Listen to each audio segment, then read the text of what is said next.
University. In this video, I'll show you how you and your students can replicate one of the greatest discoveries and inventions of all time, the Voltaic Pile. In the late 1700s, Italian scientist Luigi Galvani was operating on frog legs. Through chance, he discovered that the frog leg muscle could contract whenever he connected certain tissue. Galvani attributed this to animal electricity, in which he believed that all animals could store electricity just like a Leyden jar could store electrical charge. Another Italian scientist, Alessandro Volta, read about Galvani's work but disagreed that there was any such thing as animal electricity. Through Volta's own experiments, he discovered that whenever two dissimilar metals were connected to the same conducting solution, a continuous current could be produced. This became the first electrochemical cell. Later, Volta discovered that if multiple cells are connected together or stacked in a pile, you could produce even more current, and this became known as the Voltaic Pile, which is essentially the first electrochemical battery. It's very easy for your students to replicate the electrochemical cell in the Voltaic Pile using simple, inexpensive materials.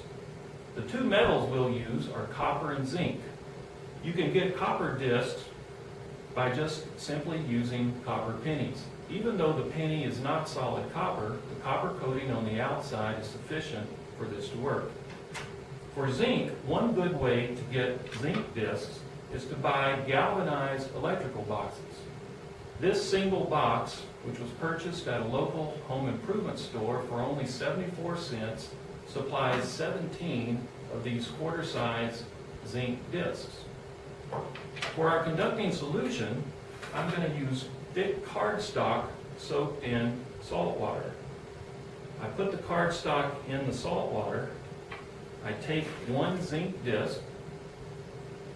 On top of my zinc disc, I will put my salt water soaked cardstock.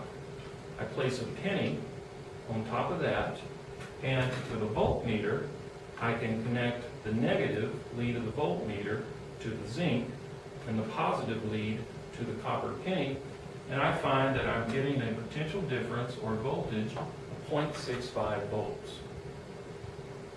Volta didn't stop there, however. He found that if you pile these on top of each other, multiple cells stacked on top of each other, you can produce even more current. I'll now go ahead and soak all of my pieces of cardstock in the salt water. While the cardstock is getting nice and wet, I will set up these wooden rods to hold the Voltaic Pile in place to keep it from falling off.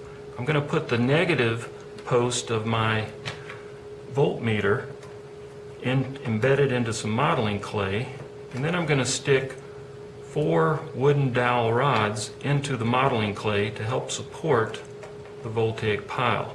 Alessandro Volta used glass generally in his Voltaic piles, but wood or any other insulator will do fine. I'm going to take the cardstock out of the salt water and let it sit on this paper towel so that it kind of dries, but it will stay moist and will still be sufficient to work. If you have salt water dripping over the sides from one cell to another, it's likely that sometimes the voltage will essentially short out and not add up as we would expect. All we have to do now is start making zinc, cardstock, copper electrochemical cells and begin stacking them on top of each other.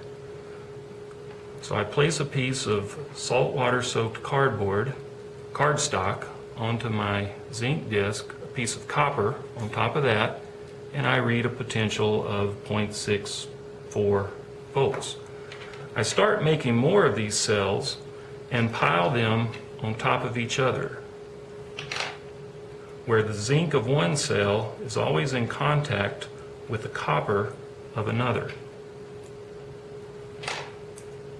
This essentially is connecting our electrochemical cells the positive of one copper cell to the negative, the zinc, of another cell.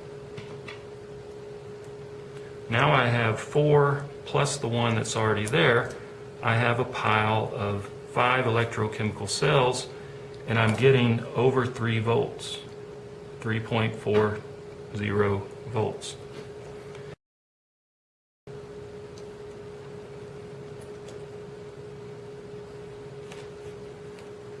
We're now reaching over 6 volts.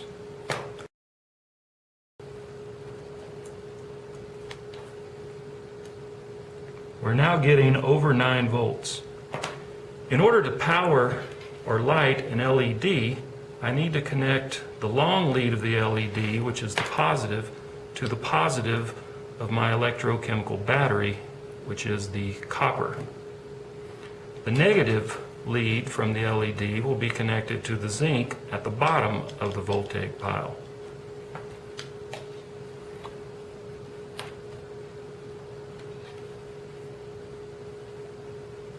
And you should see that as I connect the positive lead to the copper penny, the light bulb does light and flash.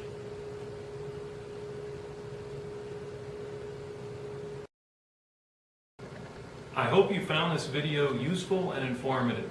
Your students will certainly enjoy watching physics history come alive when they make the Voltaic pile. Visit arborside.com for more information about the Voltaic pile and for many other activities that you can do with your students.